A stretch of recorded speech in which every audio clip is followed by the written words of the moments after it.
के बाद वो तुरंत अपना बैग पैक करके 11 बजे रेलवे स्टेशन पहुंच गए थे। उन्होंने टीटी पर कई गंभीर आरोप लगाए हैं। तो सेना के जवान विनोद कुमार ने क्या कुछ आरोप लगाया है, आप भी सुनिए। हिंद, मैं सूबेदार विनोद कुमार दुबे ग्वालियर से हूँ। मेरे को अर्जेंट कॉल आया कि आप अभी रिपोर्ट करें, फर्स्ट ट्रेन से ही 10 बजे मेरे को कॉल आया, तो मैंने 11 बजे मालवा पकड़ी और जनरल टिकट लेकर के। इस साल झक नहीं मारी फौज में, मैं जानता हूं इनको, मैं लड़ा हूं पाकिस्तान के कुत्तों से, पाकिस्तान की फौज से। ये फौज को आड़े हाथ नहीं लोगे, हमारी मुसीबत खत्म नहीं होगी। कल फिर ऑपरेशन सिंदूर 5, 6, 7 क्या करना चाहते हो? अर्जुन युद्ध कर, हे अर्जुन युद्ध कर, ये गीता में लिखा है। अब युद्ध का टाइम है तो युद्ध करने दो। नाम मीडिया में आए भी हैं जो बड़े उसके मास्टरमाइंड थे। और एक सवाल जो आज एयरफोर्स ने भी ट्वीट किया कि ऑपरेशन सिंदूर अभी जारी है और सरकार की तरफ से भी कहा गया। और पिछली बार जब विदेश मंत्रालय की प्रेस कॉन्फ्रेंस पहली हुई थी उसमें वो लिस्ट दिखाई गई थी कि 21 टेरर कैंप आइडेंटिफाई किए गए। तो क्या जो बाकी बचे हुए टेरर कैंप उन पर भी कार्रवाई होगी? और एक नंबर आप जरा बता पाएं कितने टेररिस्ट मारे गए? तो जब मैंने स्टेटमेंट दिया तो मैंने शुरू में ही कहा कि जैसे ही ऑपरेशन सिंदूर कॉन्सेप्चुअलाइज हुआ तो हमारा जो पीछे की कार्रवाई होती है, स्पेड वर्क और टारगेट्स को आइडेंटिफाई और एनालाइज करने की कार्रवाई शुरू हो गई थी।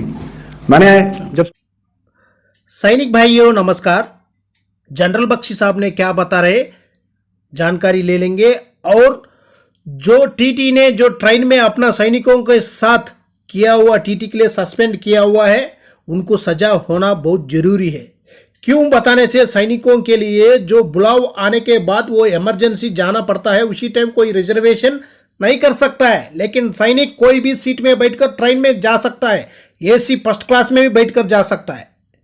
और अपना जनरल साहब क्या बता रहे हैं उसका बारे में भी जानकारी ले लेंगे।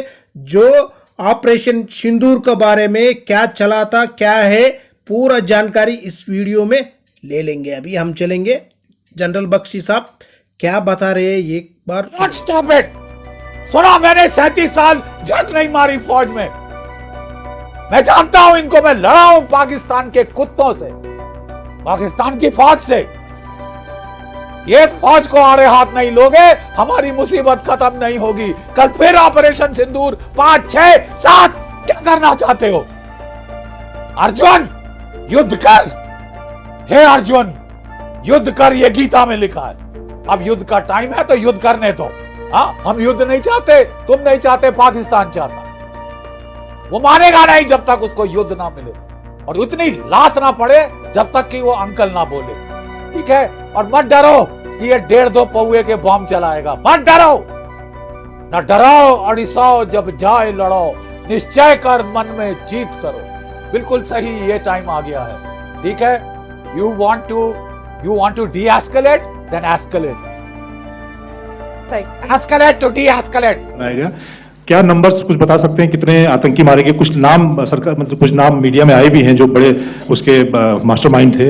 और एक सवाल जो आज एयरफोर्स ने भी ट्वीट किया कि ऑपरेशन सिंदूर अभी जारी है और सरकार की तरफ से भी कहा गया। और पिछली बार जब विदेश मंत्रालय की प्रेस कॉन्फ्रेंस पहली हुई थी उसमें वो लिस्ट दिखाई गई थी कि 21 टेरर कैंप आइडेंटिफाई किए गए। तो क्या जो बाकी बचे हुए टेरर कैंप उन पर भी कार्रवाई होगी? और एक नंबर आप जरा बता पाएं कितने टेररिस्ट मारे गए? तो जब मैंने स्टेटमेंट दिया तो मैंने शुरू में ही कहा कि जैसे ही ऑपरेशन सिंदूर कॉन्सेप्चुअलाइज हुआ तो हमारा जो पीछे की कार्रवाई होती है, स्पेड वर्क और टारगेट्स को आइडेंटिफाई और एनालाइज करने की कार्रवाई शुरू हो गई थी। मैंने जब स्टेटमेंट दिया तो मैंने बताया कि बहुत सारे थे, हमने 21 दिखाए होंगे और भी हैं, लेकिन वो लिस्ट फिल्टर करते करते 21 तक पहुंची। अब क्या आगे एंगेज किए जाएंगे?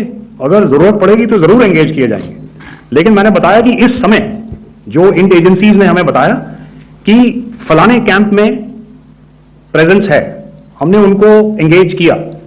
कुछ नाम मैंने लिए, कुछ नाम अभी पुख्ता किए जा रहे हैं। मैंने आपको बताया कि जो इंट एजेंसीज ने अभी तक असेसमेंट किया है उसमें उन्होंने कहा है कि तकरीबन 100 से ज्यादा मारे गए हैं। और एक आज आपने तस्वीर भी देखी कि काफी प्रोमिनेंट जो फ्यूनरल था, काफी प्रोमिनेंट एक जो हस्ती हैं वो ऑर्गेनाइज कर रहे थे। और उस फ्यूनरल में और कौन कौन लोग अटेंड कर रहे थे वो तो आपने देखा ही। तो आप लोग सब समझदार हैं और मुझे ये कहने की जरूरत नहीं है कि इन लोगों को कहां से सपोर्ट मिल रहा है।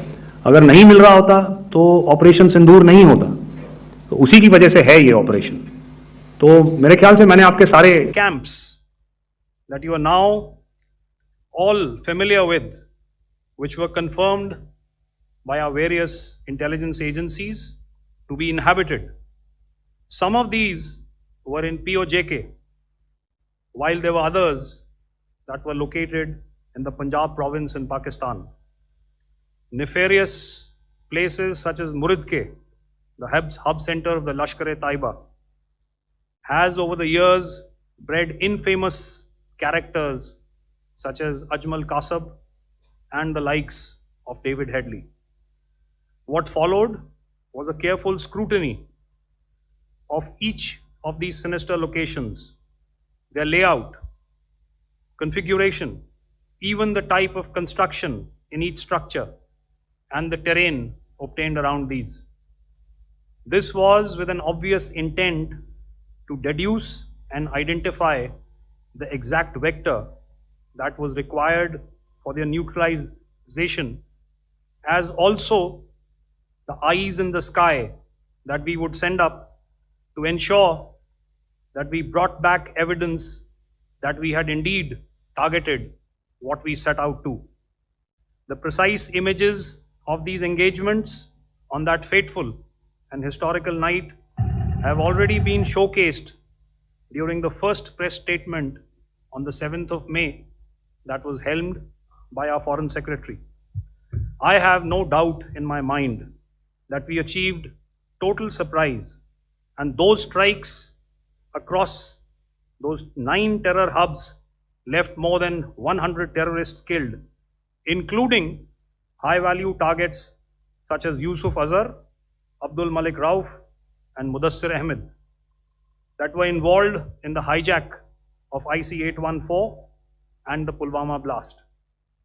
The line of control was also violated soon after by Pakistan, and the erratic and rattled response of our enemy was apparent from the number of civilians, inhabited villages, and religious sites such as Gurudwaras that were unfortunately hit by them, leading to a sad loss of lives. The Indian Air Force played a major part in these strikes by engaging some of these camps, and the Indian Navy provided wherewithal in terms of precision munitions. तस्वीरें देश को शर्मसार करने वाली हैं, जहां train में army जवान से टीटीई ने बदसलूकी की और इतना ही नहीं बल्कि रिश्वत भी मांगी। पाकिस्तान से तनाव के बीच सेना के जवानों की छुट्टियां कैंसिल कर दी गई थी। वहीं अचानक ड्यूटी पर बुलाए गए कुछ फौजियों ने आरोप लगाया कि ट्रेन में टीटीई ने उनसे रिश्वत ली और बदसलूकी की। वहीं इस घटना की जानकारी होने के बाद आरोपी टीटीई को सस्पेंड कर दिया गया है। टीटीई ने फौजियों से उस वक्त बदसलूकी की जब मध्य प्रदेश के इंदौर से जम्मू जा रहे थे। टीटीई और जवानों के बीच हुई बहस का एक वीडियो भी सामने आया है, जिसमें कर्मचारी पैसे लेने के आरोपों को नकारता हुआ सुनाई दे रहा है। इनको ले जाओ, मैंने तो पूछा भी नहीं। इनको ले जाओ, इनको आप ले जाओ इनको। क्या फौजी है ना? भाई आपने तो ठीक बोला, लेकिन हमने तो किसी कुछ बात को सॉर्ट आउट किया करते। आप सर जाओ, देखो ऐसा है, कोई मतलब नहीं है। अगले को कार्रवाई अपनी कर रहा है वो करने दो, आप अपने चले जाओ, क्या करना है। उन्होंने कहा कि उन्हें 8 तारीख को रात करीब 10 बजे छुट्टी रद्द करने का मैसेज आया था। मैसेज मिलने के बाद वो तुरंत अपना बैग पैक करके 11 बजे रेलवे स्टेशन पहुंच गए थे। उन्होंने टीटीई पर कई गंभीर आरोप लगाए हैं। तो सेना के जवान विनोद कुमार ने क्या कुछ आरोप लगाया है, आप भी सुनिए। मैं सूबेदार विनोद कुमार दुबे ग्वालियर से हूँ। मेरे को अर्जेंट कॉल आया कि आप अभी रिपोर्ट करें, फर्स्ट ट्रेन से ही। 10 बजे मेरे को कॉल आया तो मैंने 11 बजे मालवा पकड़ी और जनरल टिकट लेकर के सीट पर बैठ गया। मेरे 2 अन्य साथी भी थे, हवलदार राजकुमार और अग्निवीर जहीर खान।